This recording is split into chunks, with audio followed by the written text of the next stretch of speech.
termites and all this other, they want you to provide that stuff. What kind of information? Like, they want the termite inspection, they want, And anything related to the car itself. I mean, you need to provide the information about the car that you're going to sell for the car. That's I'm fine. talking about the houses, the real estate. Okay. Actually, the But bike, when he's dealing with the bank, I mean, getting his own loan. But the bank called the agent, they wanted the inspection, the termites, all the stuff from us, that we took the client and done that stuff.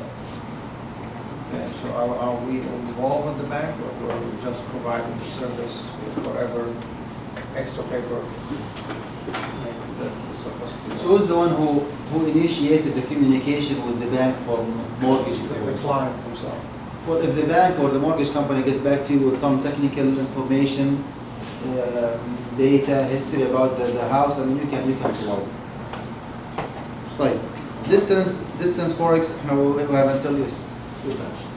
Like in-house financing, we were talking about like car for 10,000 and I can finance a car for 11,000. When we make a sale contract with the buyer, that's a dealer, selling dealer. Where do we stand there? I don't think I got to the point. We covered that, Say it again, go on. Say like as a selling dealer, when we sell a car and agree with the buyer, like okay, we pay payments for 1 year with a different price, so that is accepted. Yes. And then we can put ourselves as a lien holder. Yes. And then if he defaults, can we equal the car? Oh yeah. You just get your car back. Back. But the problem here is that Do we have to compensate him or something? the problem here is that if you take the car, you already have taken part of the money. So to make it as fair as possible, you need to assess the rental value of the car for the time that he has been using it. If that particular car is rented usually in the business, in the market for $500 per month, then you need to count how many months times 500. You keep that money, and if he paid more than that, pay him the money back because he has been like using and depreciating the value of the car. You see, right? Distance forex or foreign currency trading.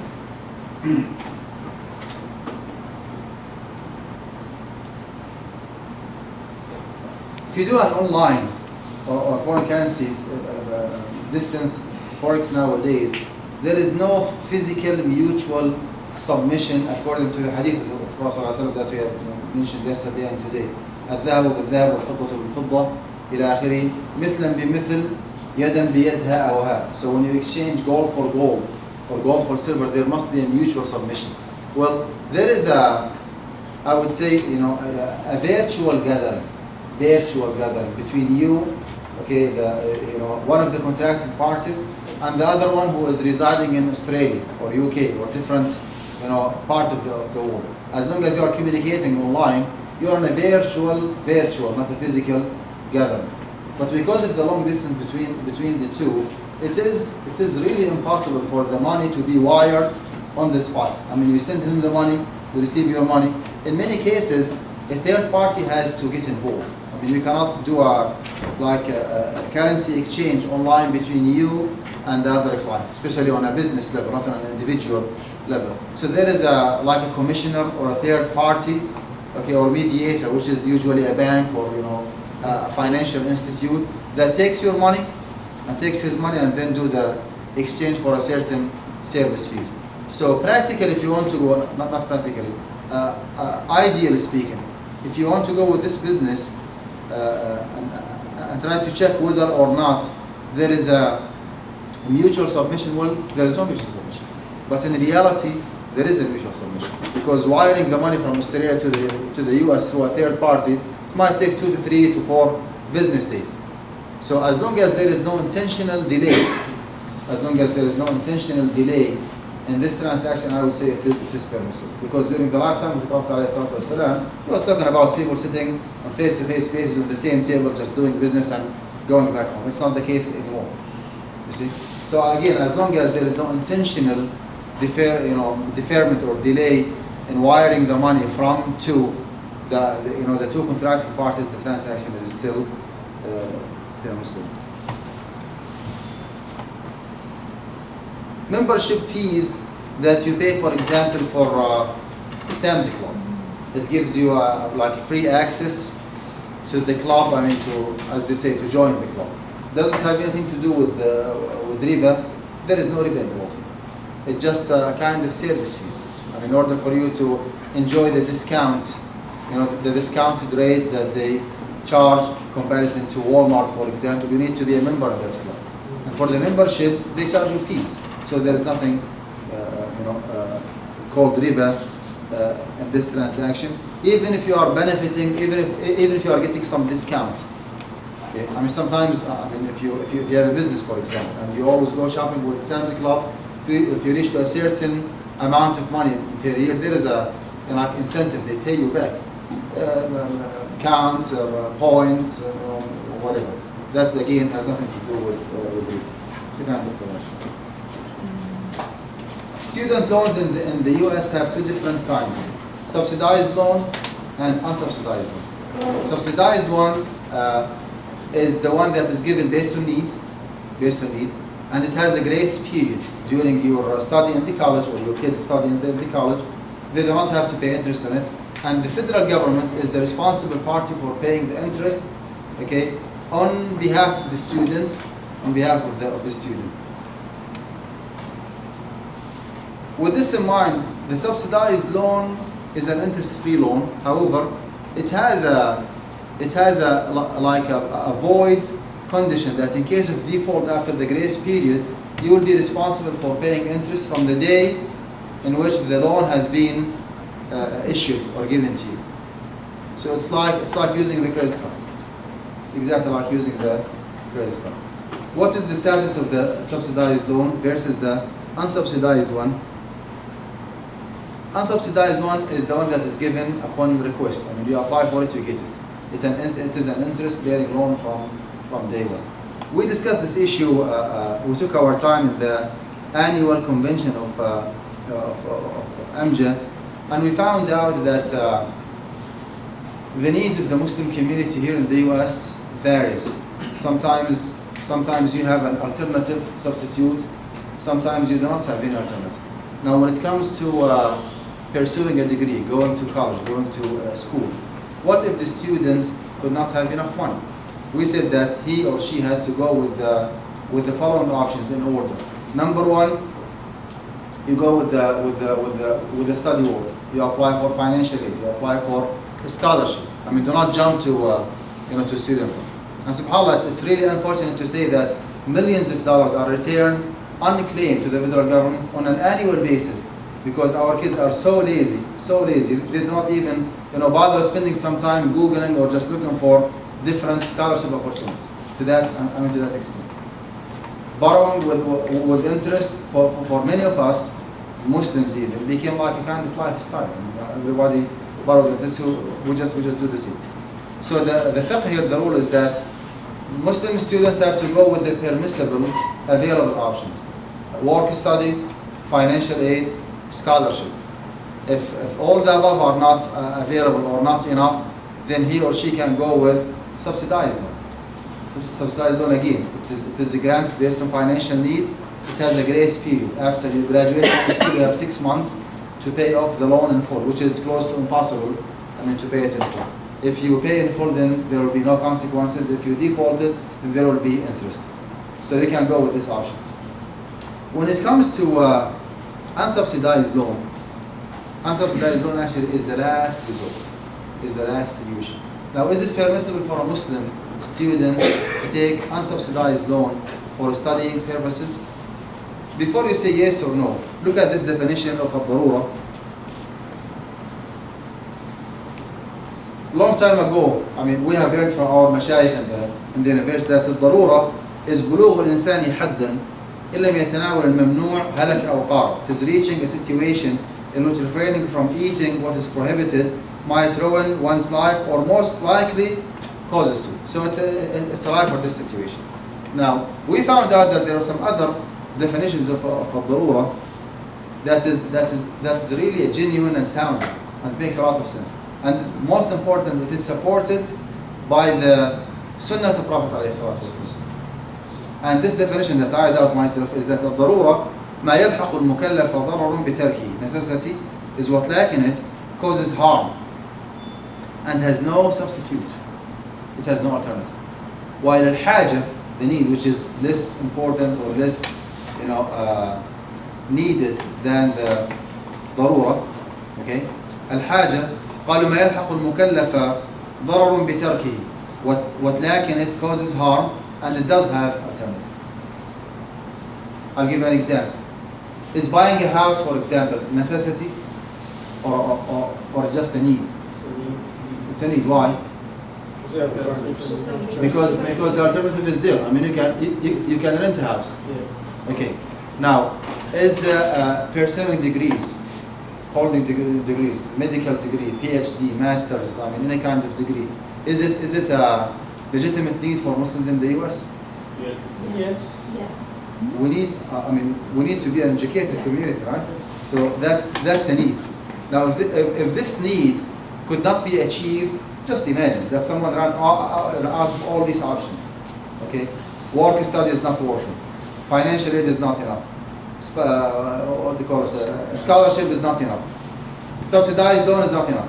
In the middle of his or her medical school, either to drop the school and go just work, for McDonald's for $10 per hour, or to take an unsubsidized loan. Now, with the definition of الضرورة, ما يلحق المكلف ضرر بتركه. What lacking it causes harm and has no substitute. Is there any substitute for you in this particular situation other than the unsubsidized loan? It's either or. You either drop your college and you go, I'm just doing everything, or you take an unsubsidized loan. Does it have any alternative? No. It does not have. Then it is ضرورة. Then you can go with the unsubsidized loan.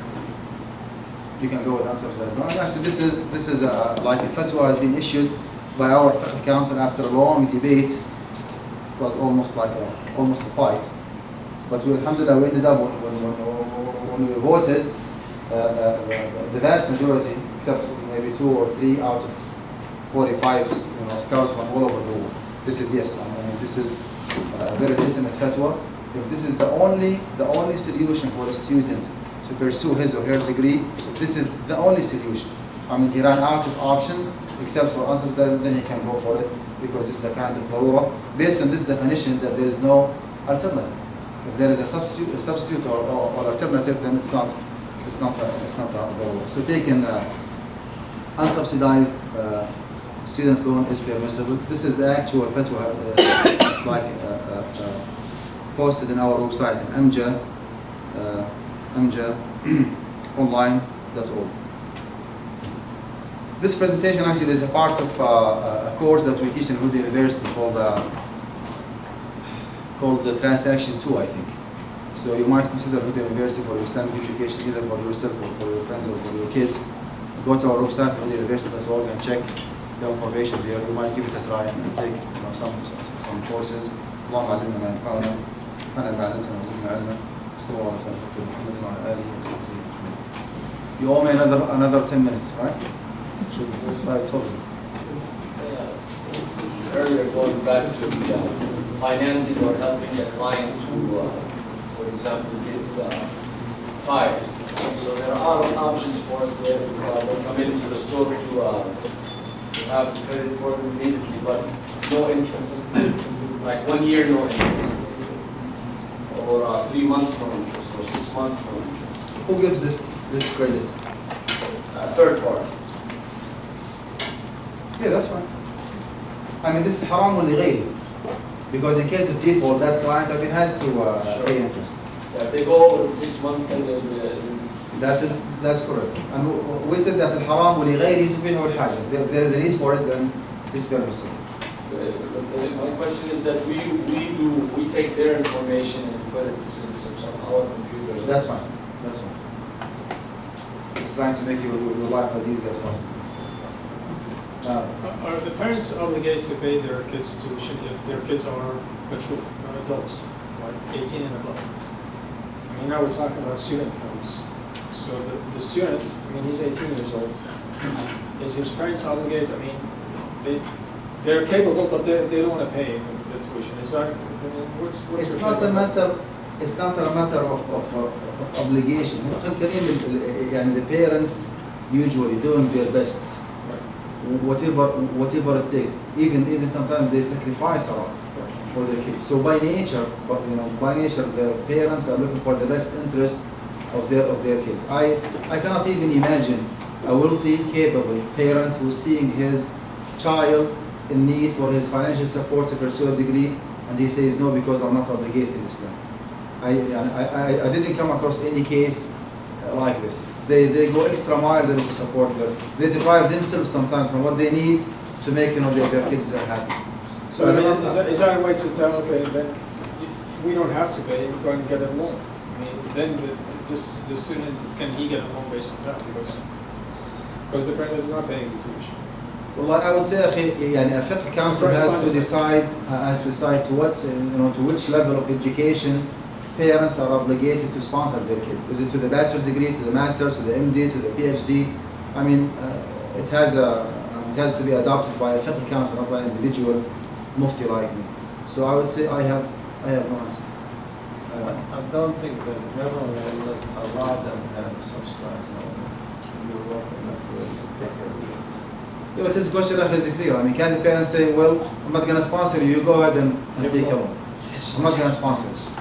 Well, what I believe in is that if the parent is a practicing, he will never ever allow his kids to take that option. And if you ask me personally, for example, I have two of my kids are private students. I will never ever allow them to take student. Although I say my fatwa is that student loan is halal, but I try to stay in the safe side. Sometimes I ask my son to take a minimum number of hours, or even to drop to college for one semester to stay away from this. But this is a kind of like caution. I'm just trying to stay in the safe side. Jazakallah khair. I mean, I'm sure that you all did your best and gets attention to come up with those recommendations. I can't help but just noticing a few big things in the picture that was presented. First, that if one wants really to follow literally, the strongest Islamic recommendations, should never buy a house, should never start a business, should never maintain a business, should not deal with banks, should not deal with any financing, which is really impractical. That's why we see a lot of Muslims cannot abide by those rules, because in reality that would put all Muslim businesses at a major disadvantage. They cannot compete with other businesses if they're going to be restricted like this. Historically, I go back in the Middle Ages when printing as an industry started. Historically, it was known that the first Quran was printed in Europe. For 300 years, the ulama in the Muslim countries forbade printing Quran. They say there was a bid'ah because at the time the Prophet ﷺ did not exist. So for 300 years, we were importing Qurans from Europe because we did not allow the print industry to print Quran. Until finally the ulama came to realize that this is hampering the Muslim community. So now, we are in a situation where the Muslim community needs rules and regulations that are Islamic and authentic at the same time to be practical for them to survive. And if we make it harder, we're really hampering ourselves. I mean, if we say, well, we should not buy anything, we should rent forever, we have zero equity. I mean, we're paying rent in a month out, and at the end we have nothing to show for that. If we don't start businesses, we cannot take any loans, you cannot even get insurance, business insurance. Your business is doomed to die. I mean, you're not going to prosper when there's a very competitive environment around you unless we find rules that are Islamically acceptable and practical for us to survive as a community. And that's a very difficult prospect because the ulama in general, they follow the taqwa aspect that no one is daring to make any kind of different fatwa, because Sheikh Qardawi years and years ago, I heard him when he first said it. It was here in the U.S. in an Islam meeting, and people were jumped all over him. They still jump now because he realized that owning a house is not something people want. is as a community, we need to own, we need to have equity, we need to have ownership. And that's much more important than the number of rooms that you're using in your house. But subhanAllah, I mean, what's your opinion? I mean, you've been here for 14 years. You mentioned something about yourself, how you see the insurance issue, the life insurance. When you see people having disaster, I mean, Allah tells us we have to use our minds to take our precautions. The system here, this is how you take precautions, is by insurance. There's no other means around this. So either we ask people to leave completely and do whatever they want and be cursed, or we should give them some practical solutions that they can use day in and day out. Thank you, Brother Hassan.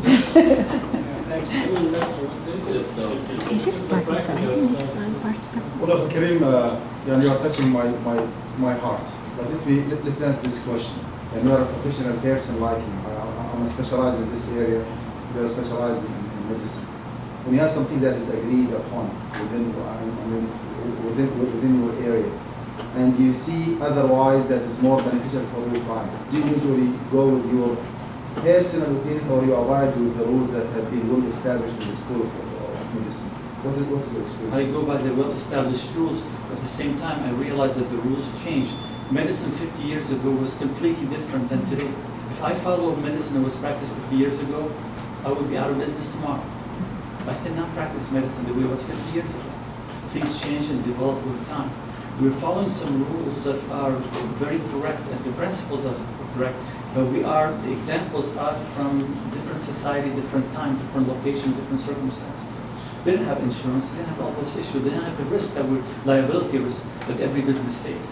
When somebody sells a car, they're responsible for many things. It's not that didn't happen 1,000 years ago when all the fiqh rules were started. We need to develop something that is more. I mean, I visited Turkey and I was really impressed how the business community, how the Muslims in Turkey have changed 180 degrees in the last 20 years. They used to be, even during the Ottoman Empire, Muslims in Turkey, in the Ottoman Empire, which was in Islamic Khilafah, shied away from finances. Guess who was in charge of all the finances in the Ottoman Empire? They were the Jewish community, because nobody else would have that. And they did a good job, and they financed, and I'm not saying that this is something bad, but it's bad for Muslims not to be involved in those areas.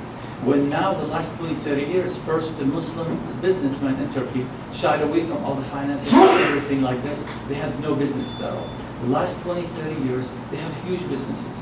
They've changed their thinking. They changed their fatwas. They changed the way they look at a lot of things. I look personally at Turkey as a prime role model for the Muslim world right now, how you could be prosperous and Muslim and progressive. And there's nothing against each other. I mean, Islam gives us the principles, but the details change with time and location. And that's what we need to live up to be able to survive and prosper. Otherwise, we're going to be always behind and behind. It's going to take us 200-300 years, like it did when printing Quran came, to realize that we made a mistake. And by then, we're already way behind the rest of the world. I mean, I'm just expressing my personal opinion. And one more time, I go with the well-established principles and rules of riba in Islam. And based on this, actually, I came up with all these fatwa, either by myself or by counseling or consulting with some other, I would say, professional mashayikh in this area. I do agree with you that the need has to be taken into consideration, that the necessity has to be taken into consideration, and that's why after a long fight in our Fiqh Council, we did permit unsubsidized student loans. I mean, do you think that this is a progress in the way that we think, or not? I think so. When it comes to buying houses, I mean, if we open the floor widely for excuses and implementing like any kind of need and treat it as a necessity, then the door will be widely open and very loose, and it's really hard to close it. I mean, we're going to end up with dealing with riba in the same way that even non-Muslims are dealing with. So we go in order. We say that, well, if there is an alternative, I can rent a house.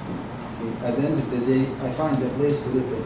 Owning a house is not a necessity. I can function very well while renting a house.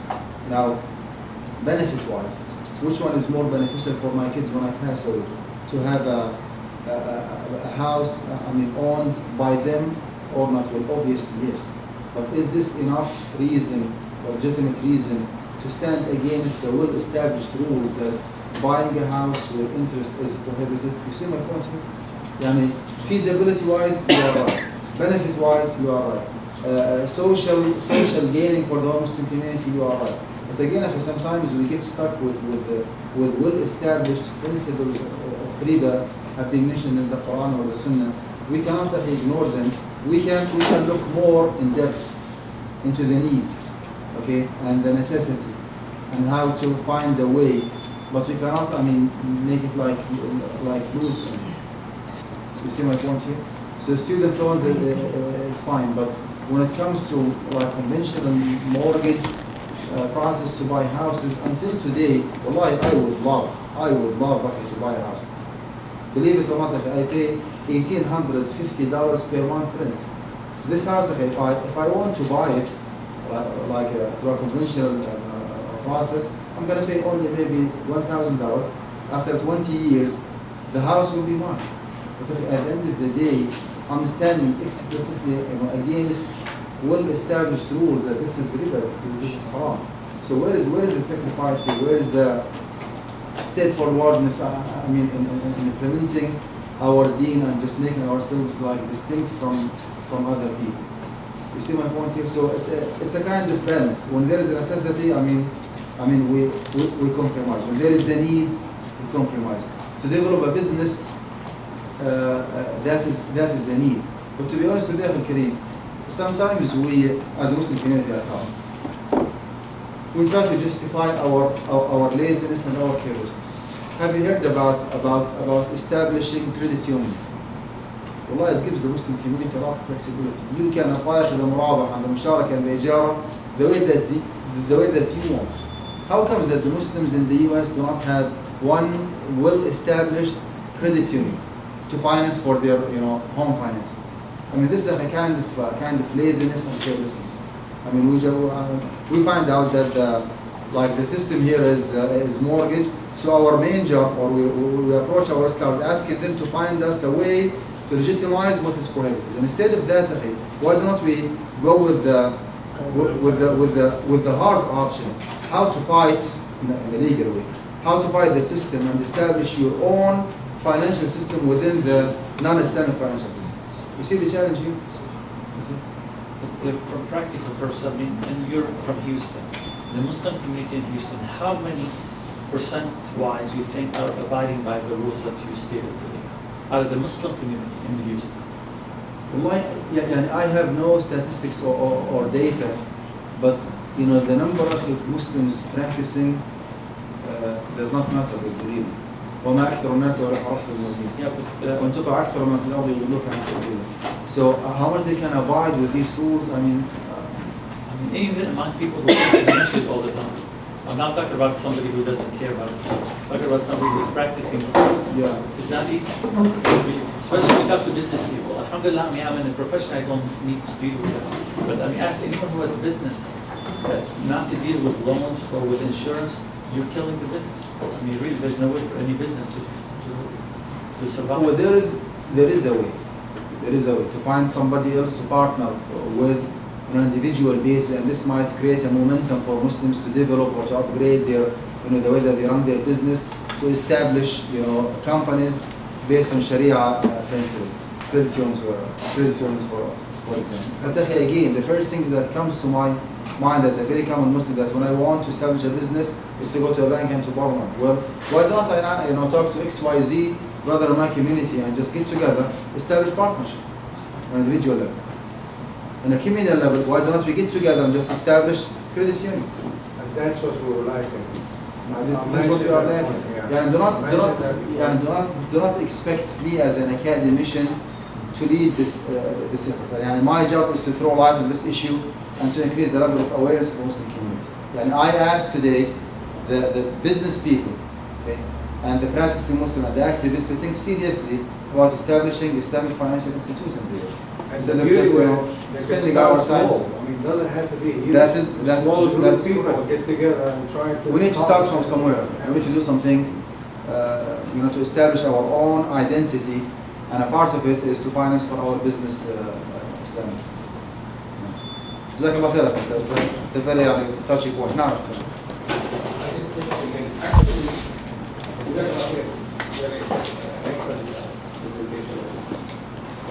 Actually, before I listen to you, or listen to this lecture or the lecture before that, I was thinking that it really things are very hard actually to do business or to living in this country. But really, what you're saying is really doable. And with the still following the family, I don't see it really very hard. I mean, take it from the buying a house, buying a car, investing. I think that's really doable. And it still sticks to the family. it is challenging, Akhi, but it is doable. Very challenging. It is doable. Very challenging, but it is doable. It is doable. Wasn't there a few years back, I forgot, in Europe, some financial, won a Nobel Prize for economy or finances, and they established a financial institute that did not have a single loan that defaulted, but they followed Islamically, and they loaned money to their individuals that were never ever. That's the Gramin Bank. It has history. I mean, those kind of business, when you go into that business, you can create it, but you need entrepreneurship that he's talking about. You need to people get together. Then financially you can help them. If it has good history, it has bad history. Like if somebody is default, management to show the report good, give them another loan to repay their back. So it's fully recovered. So there is no backward. But actually the borrower in more danger. Because for example, customer A, he has $4,000 in default. But bank government want to show that at default. Okay, give him $5,000 and get back 4,000. So that 4,000, 100% coverage. So there are good and bad both sides. جزاك الله خيرا. I will send the copy from this presentation to Sheikh Muhammad Hilali and Sheikh Hussam, inshallah. Yes, It is not a copyright. Please feel free, to print it, to save it, to give it to whomever you want, and just, in your job. How can we get your book? Sorry? How can we get your book? Order your book. You have a book, right? لا والله. In this particular, I have applications, but actually research paper, an academic research, an academic journal. Nothing is published as a book.